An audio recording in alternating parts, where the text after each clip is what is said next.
नमस्कार दोस्तों, सभी का स्वागत है चार्ट मोजो की नई वीडियो में। और दोस्तों, आज के सेशन के अंदर हमें एक गैप डाउन ओपनिंग देखने को मिली। और ये जैसा एक्सपेक्टेड था, जिस हिसाब से जियोपॉलिटिकल सिचुएशन अभी है, उस हिसाब से गैप डाउन ओपनिंग हमें देखने मिली।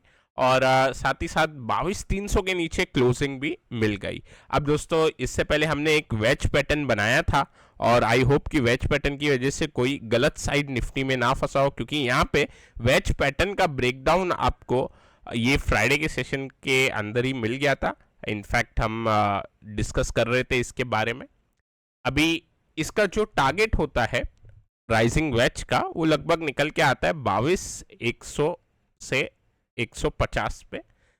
हम नियर अबाउट टारगेट के काफ़ी करीब पहुंच गए, 80% ऑफ द लेवल तक हम आ गए हैं। आई थिंक अगर कल हमें नीचे जाते हुए दिखाई दे मार्केट और ये गैप फिल कर दे, तो यहाँ पे फिर एक हॉल्ट हो सकता है। तो अगर कोई राइजिंग वेज का प्ले कर रहा है, तो यहाँ पे आई थिंक ये राइजिंग वेज की वजह से जो इम्पैक्ट है वो ख़त्म हो जाना चाहिए। उसके बाद जो भी फिर न्यूज़ फ्लो की वजह से जो और फर्दर डाउनफॉल आ सकता है वो देखने मिल सकता है, या ट्रेंड कंटिन्यू होने के लिए फिर एक रिट्रेसमेंट हो सकता है, या तो यहाँ से फिर रिवर्सल हो जाएगा, या तो फिर हम यहाँ से वापस से नीचे जाते हुए दिखाई देंगे। अभी दोस्तों, यहाँ पे राइजिंग वेज का तो काम हो गया है। डाउ की बात करूँ तो यहाँ पे फिलहाल ये थोड़ा सा रिवर्सल के फॉर्म में लग रहा है। और रिवर्सल कौन से लेवल से आ रहा है? जहाँ पे पहले इसका रेजिस्टेंस था, सीधे यहाँ पे 2 बार रेजिस्टेंस था, थर्ड टाइम यहाँ पे सपोर्ट बना। उसका अगर मैं लाइन एक्सटेंड करता हूँ तो एग्जैक्टली उसी लेवल के नियर ये अब सपोर्ट ले रहा है, एक रिवर्सल कर रहा है।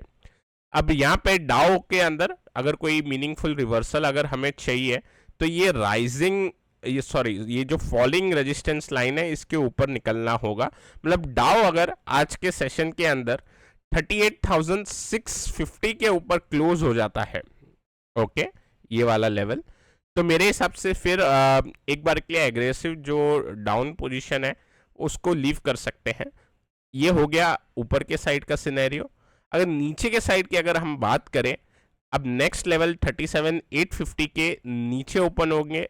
37,850 के नीचे अगर डाउ चले जाता है तो यहाँ पे फिर से मंदी बनेगी, और कहाँ तक बन सकती है? फिर 36,000 तक डाउ गिर सकता है।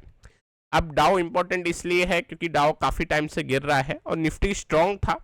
By the way, mid cap आज एक गैप डाउन, एक अच्छा खासा गैप डाउन देखने मिला मिड कैप में, लेकिन रिकवरी भी थी। अगर मैं आपको 15 मिनट का चार्ट दिखाऊं तो यहाँ पे आपको दिखेगा गैप डाउन के बाद तुरंत इसके अंदर आधे घंटे बाद रिकवरी स्टार्ट हुई, लेकिन एंडिंग जो हुई वो लगभग नीचे ही हुई। तो इस वजह से यहाँ पे अगर मैं डेली चार्ट देखूंगा तो एक स्पिनिंग टॉप कैंडल बनते हुए दिखाई देगी। इसका मतलब इनडिसाइसिवनेस है। हालांकि इतनी बुरी खबर होने के बावजूद यहाँ पे ना कोई स्ट्रॉन्ग नेगेटिव कैंडल नहीं बनी। आप देखिए, जब कोई खबर नहीं थी तो किस तरह की कैंडल बन रही थी, तो आपको इस तरीके से प्राइस एक्शन रीड करना चाहिए। देखिए यहाँ पे ना ये सब बड़ी नेगेटिव कैंडल है, इसका मतलब सेलर्स बहुत एग्रेसिव थे इन सब जगहों पे। लेकिन अभी इतनी गंभीर न्यूज आने के बाद आप देख सकते हो एक स्पिनिंग टॉप बनी है। इसका क्या मतलब है? इसका मतलब है कि मार्केट पार्टिसिपेंट अभी भी कंफ्यूज्ड है। और वो कंफ्यूजन किस लिए?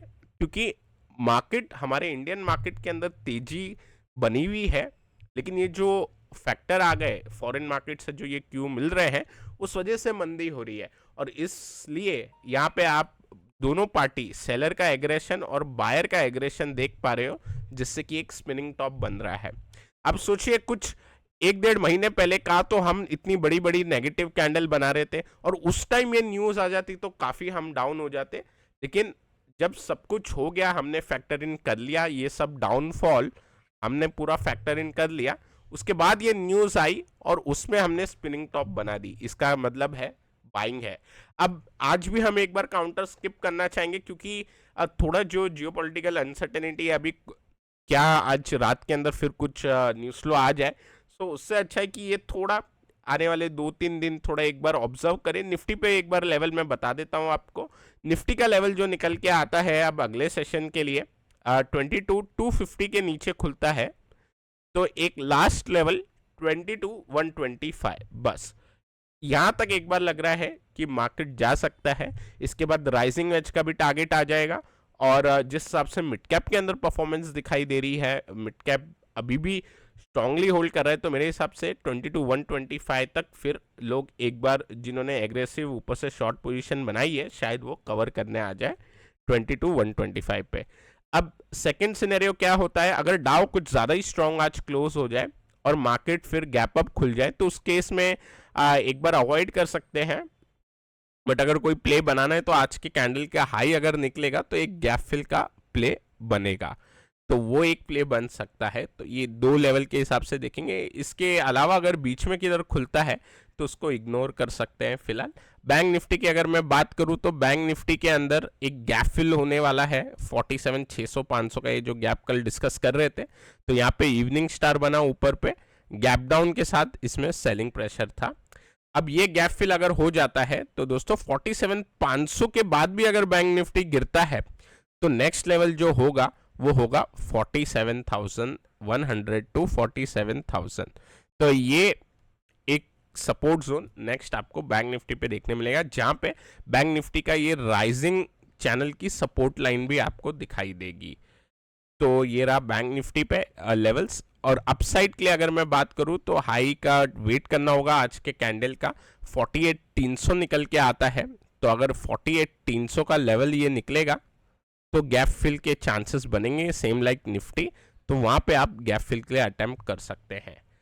अब देखो दोस्तों, ब्रेंट जो है वो एक्चुअली वीक हो रहा है, डॉलर इंडेक्स स्ट्रांग हो रहा है, फिलहाल ये थोड़ा साइडवेज माइनर नेगेटिव है। बॉन्ड यील्ड स्ट्रांग हो रही है, आप यहाँ पे देख सकते हैं बॉन्ड यील्ड स्ट्रांग हो रही है, तो बॉन्ड यील्ड ऊपर है, डॉलर इंडेक्स थोड़ा साइडवेज है, माइनर नेगेटिव है, ब्रेंट नेगेटिव है। ऐसा लग रहा है वैसे ब्रेंट का प्राइस एक्शन देख के कि एक बार शायद ब्रेंट 88.3 के नीचे डिप मार के एक बार टेस्ट करे कि क्रूड जो फिलहाल हायर लेवल पे है क्या वो सस्टेन होता है कि नहीं। ओके, तो ऐसा मेरे को लग रहा है आजकल में एक बार ब्रेंट टेस्ट करने जाएगा ये सपोर्ट के नीचे, यहाँ पे 4 बार सपोर्ट मिला है। इसके अलावा अगर हम गोल्ड सिल्वर की बात करें तो लास्ट वीडियो वीकली वीडियो के अंदर मैंने बता दिया था, उनके चार्ट के अंदर ज़्यादा कुछ अपडेट होता नहीं है, दोनों साइडवेज है, गोल्ड तो साइडवेज है, सिल्वर का मैंने चेक नहीं किया, बट ओवरऑल अगले हफ्ते में उस पर अपडेट दे दूंगा। एज सच उसके अंदर अभी फिलहाल कोई इतना एक्शन नहीं है, और उस पर जो व्यू है हमारा सेम रहेगा, तो उसके अंदर बुलिश हुई ही रहेगा। अब दोस्तों काउंटर की अगर मैं बात करूं, ठीक है, एज सच काउंटर आज के लिए कोई हम एक कोई स्टडी नहीं करेंगे, एक बार के लिए आज 1-2 दिन और रुक जाते हैं, उसके बाद थोड़ा हमें अपडेट मिलेगा तो उसके ऊपर फिर फोकस करेंगे। मैं आशा करता हूँ आपको ये वीडियो पसंद आया होगा, अगर पसंद आया तो लाइक करें, नए हमारे चैनल पे तो सब्सक्राइब करना ना भूलें। Till then take care, I will meet you in the next video.